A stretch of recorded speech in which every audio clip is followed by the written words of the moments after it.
Hi අද මම කරන්නේ simple home skin care routine එකක් හැබැයි නැචරල් ඉන්ග්‍රීඩියන්ට්ස් වලින්. ඉස්සෙල්ලාම මූණ හොඳින් පිරිසිදු කරගන්න ඕනේ.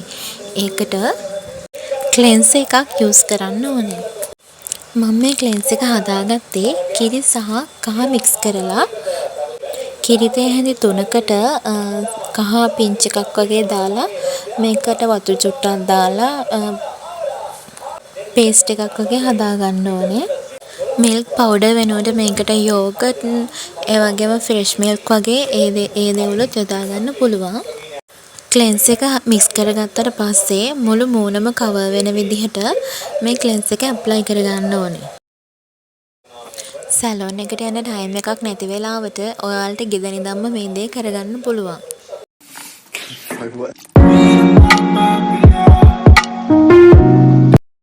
හරි මේ විදිහට ක්ලෙන්ස් එක මුළු මූණෙම ගාගත්තට පස්සේ අපි ක්ලෙන්ස් කරගන්න ඕනේ. ක්ලෙන්ස් එක කරනකොට අපි අත් දෙකෙන් උඩු අතට තමයි අපි ක්ලෙන්ස් එක කරන්න ඕනේ. කොයිම වෙලාවකවත් පහළට ඇඟිලි වලින් ක්ලෙන්ස් කරන්න එපා.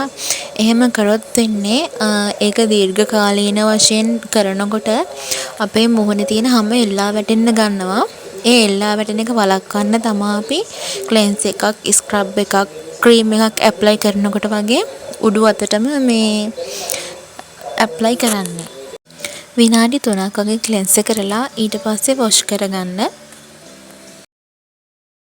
මේ වගේ ෆේස් ස්පොන්ජ් එකකින් මූණ වොෂ් කරනකොට අපි ස්පොන්ජ් එක පවා මූණේ අරන් යන්නේ උඩ අතට. මේ වගේ උඩ අතට තමයි අපි පිහ දාන්නේ.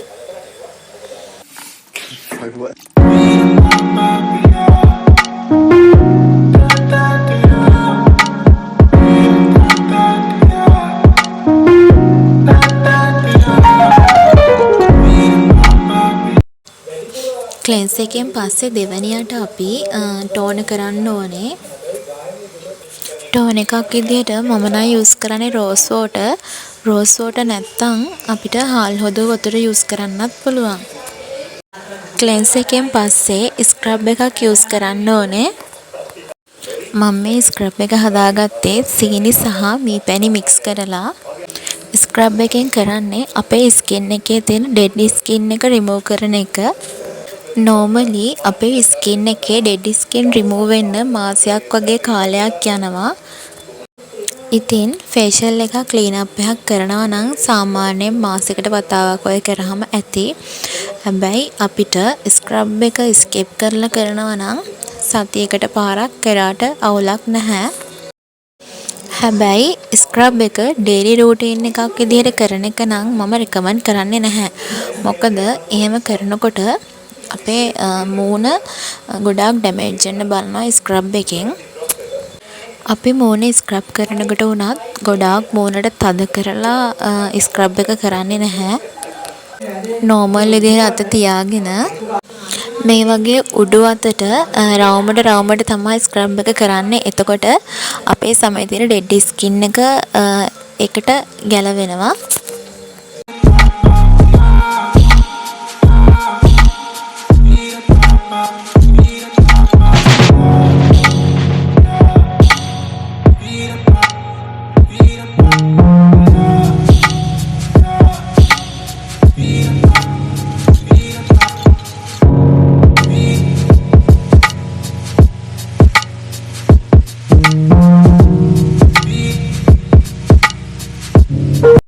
ස්ක්‍රබ් එකත් විනාඩි 3ක් වගේ කරලා වොෂ් කරන්න.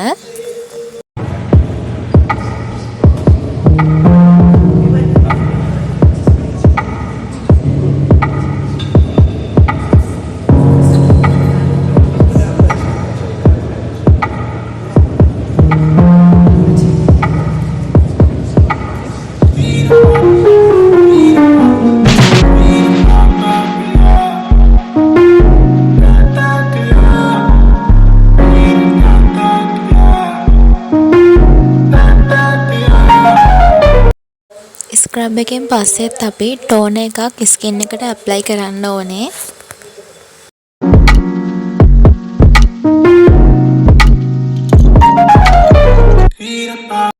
ටෝන එකෙන් පස්සේ අපේ ස්කින් එකේ තියෙන black heads white heads අයින් කරන්න මූණ ස්ටීම් කරගන්න ඕනේ.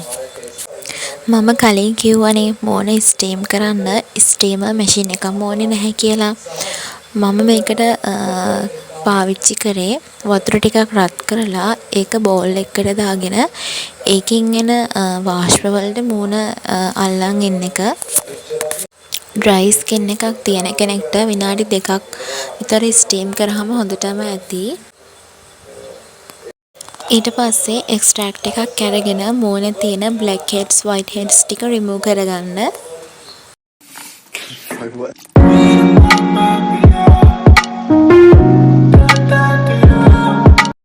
අපි ආයෙත් ටෝන් එකක් ඇප්ලයි කරගන්න ඕනේ.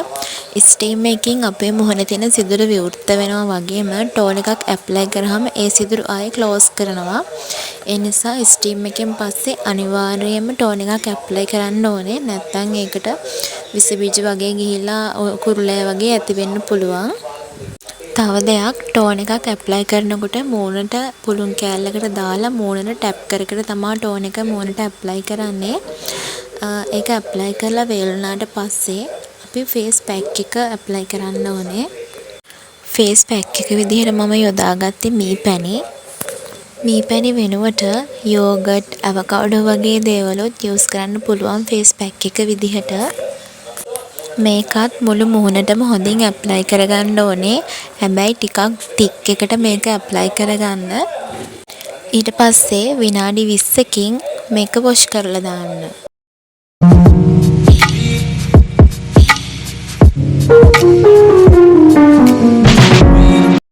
මේ වගේ ස්පොන්ජ් එකේ මූණ පිහදානකොට උඩු අතටම පිහදාන්න. කොයිම වෙලාවකවත් පහළ අතට කරන්න එපා. මොකද එහෙම කරොත් ඒක ඔයාලට පුරුද්දක් විදිහට නෙවෙන්නේ.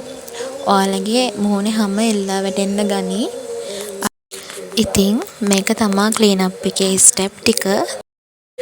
මේ සිම්පල් රූටින් එක ෆලෝ කරොත් ඔයාලටත් glowing healthy and soft skin එකක් ලබා ගන්න පුළුවන්. next video එකෙන් මම face massage step ටික අරන් එන්නම්. එතකන් ඔයාලා පරිස්සමෙන් ඉන්න channel එකත් subscribe කරගෙන යන්න.